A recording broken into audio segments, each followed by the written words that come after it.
Mas gipakusdan karon ang trade relations tali sa Malaysia ug Bangsamoro Autonomous Region in Muslim Mindanao kun BARM. Kini human may bisita si Special Envoy to the Brunei Darussalam, Indonesia, Malaysia, Philippines, East Asian Growth Area, BIMP Iaga, Tan Sri Datuk Seri Panglima Pandikar Amin Haji Mulya sa Bangsamoro Government Center sa Cotabato City ni atong milabang simana. Personal nga gidawat ni Attorney Najib Sinarimbo, Minister of Interior and Local Government o spokesperson sa BARM ang mga delegado sa ngalan ni Chief Minister Ahod Ibrahim. Ang tumong sa pagbisita mao ang pagpalig-on sa panagtambayayong tali sa rehiyon sa Bangsamoro ug Sabah pinaagi sa BIMP Iaga Sub-Regional Cooperation Initiatives lakip na ang mga sektor sa pamatigayon, pamuhunan, turismo, transportasyon ug telekomunikasyon,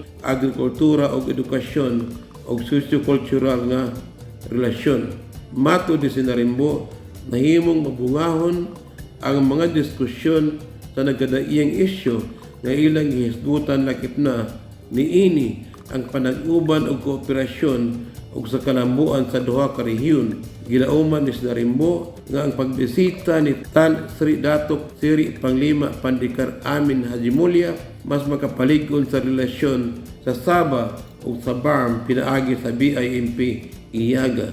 Natukod ang BIMP Iaga niadtong tuig 1994. Ang BIMP Iaga usa ka inisyatibo sa kooperasyon nga gitukod aron madasig ang pag-uswag sa mga hilit ug dili kaayo ugmad nga mga lugar sa upat nga nagpartisipar nga mga nasod sa Southeast Asia.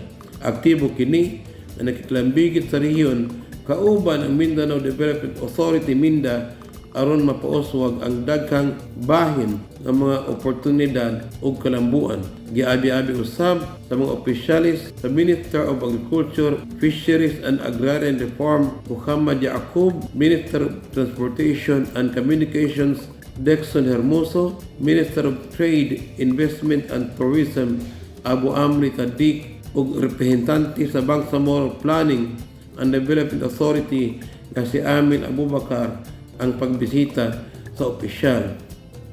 Tahir Sulaiman, Newsline Philippines, Bangsamoro Region. Stay safe.